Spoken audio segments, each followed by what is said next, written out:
It showed that, influence can only be bought for a short period of time if it's a regime that a country doesn't support. People in Syria were celebrating through the streets. I remember being there at midnight on New Year's Eve and there were fireworks in the sky. And I asked so many Syrians in that moment what they thought about Russia.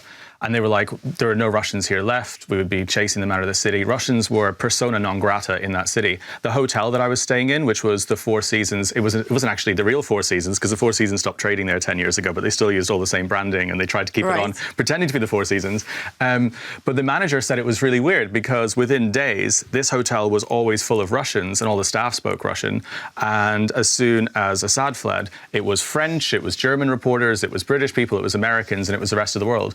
But it showed how quickly influence can disappear when regimes start to collapse, and actually how little that protection really matters from Russia.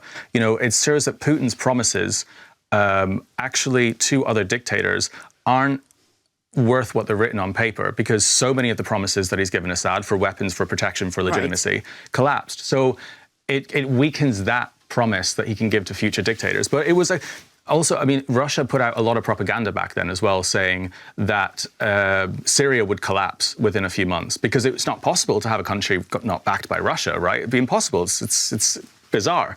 And here we are 13 months later, and they've just brought out a new currency, which actually looks amazing. They've had some issues, but the country is functioning. It's functioning really well. The police are back operating. They have opened up. The sanctions have been lifted. There are now new talks with EU leaders and with the rest of the world. The country's opened up.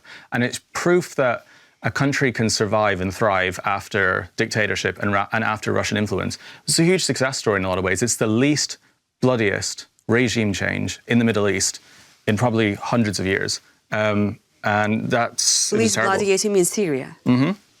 Usually regime change in the Middle East is extremely chaotic and very violent. But not at all. No, it was a very organic uprising as well. Ukraine had a hand in it because a lot of the rebels I spoke to said that they had taken inspiration from the drone warfare in Ukraine, and the drone warfare in Ukraine inspired a lot of Syrians to say, actually, we can get weapons like this and we can take things into our own hands.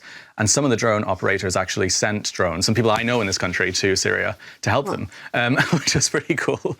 But yeah, it was very inspiring. And again, that really shook Putin dramatically, and this will have as well.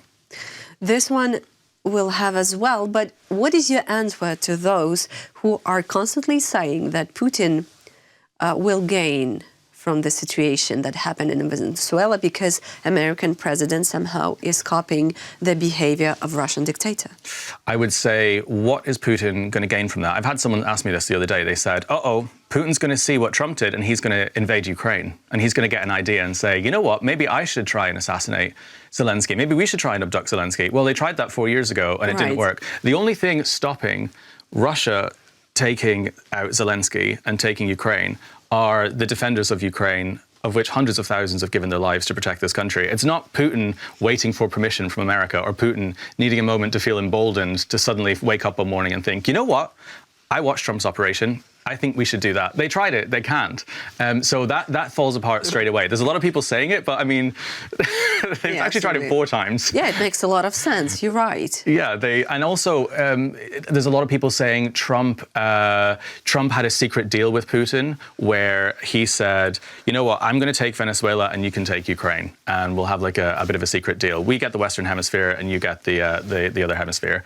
Well, Putin doesn't need Trump's permission, and Trump doesn't care about Ukraine. If Ukraine were to be fully invaded tomorrow, he wouldn't care. He'd probably tweet something about it and then move on. So Putin doesn't need permission from anyone to carry on doing what he's doing. So it's a conspiracy I've seen all over the place. Conspiracy theory, definitely. I was just about to say. Yeah, it's a conspiracy theory. It falls apart. Yeah, absolutely. I've heard that they have a secret plan. This country has agreed. I mean, seriously? No, I don't think so. No, it doesn't add up at all. I get people in my comments say this as well, and I'm like, can you just think about it for 3 seconds? It doesn't make any sense. It doesn't make any sense.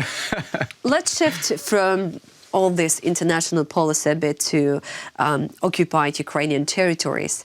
That just last week, Russia was celebrating in Mariupol Drama Theatre the New Year Eve, they were making performances, selling tickets. What was your reaction on that, considering the fact that what happened in Mariupol in 2022, one in the list of the most deadliest war crimes since the full-scale invasion of Russia? I think officially at least 600 people died after one shelling of Russia, the people who were hiding in a drama theater. And now they are making performances there. So what was your reaction?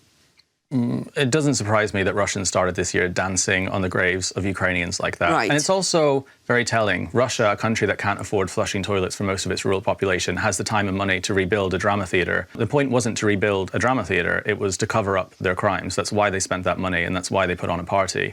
Because that's what Russia does. That's what they did in Bucha. They tried to cover it up. They shot all the security and CCTV cameras before they commit their crimes. They lied about it afterwards, pretend it never happened.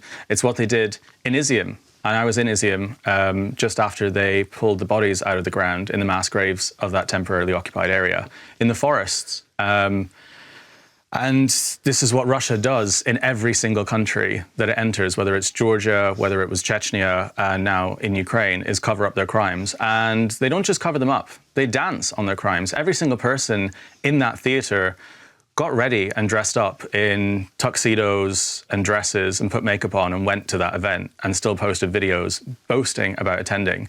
And it shows a complete sickness within Russian society and acceptance for covering up these crimes. Every single person in that theater knew what they were dancing on, knew what that place was, and they still did it anyway. And it's why it's so important to never forget what happened there, to always talk about it and to always look at the videos, and especially the photo that said that there were children inside that building, written in Russian from every angle. Every airplane, every helicopter, every reconnaissance drone would have seen that word. And instead, the Russians, actually because of that sign, the Russians hit that button and launched that missile and killed those people.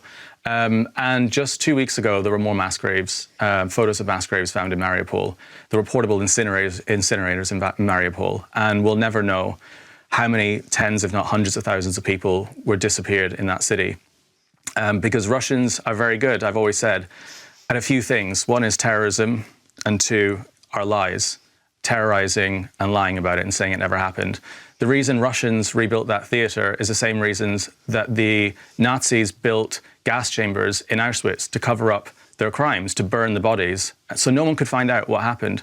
And regimes like the Putin regime and regimes like Hitler's regime are absolutely no different. This is a modern-day version of what Hitler did in Europe, again, in 2026. You know what I cannot still understand? That the people in Mariupol who have chosen the Russian side, they gave their own forgiveness to Russia after that, what happened in Mariupol, a drama theater. It's still kind of shocking to me, because that's a huge crime.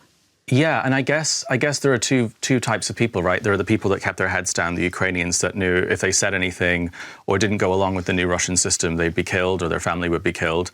But I know there was still an opportunity to leave through Russia and come back to Ukraine. So, I mean, this is what happens. This is what happened in France during World War II. There were collaborators as well, right? French collaborators. When the Nazis left Paris, there were hordes of collaborators who were, paraded through the streets outside the Eiffel Tower, who collaborated, who had relationships with the Nazis, who had relationships with the French. Same thing happened in Kherson briefly. It's just a part of life.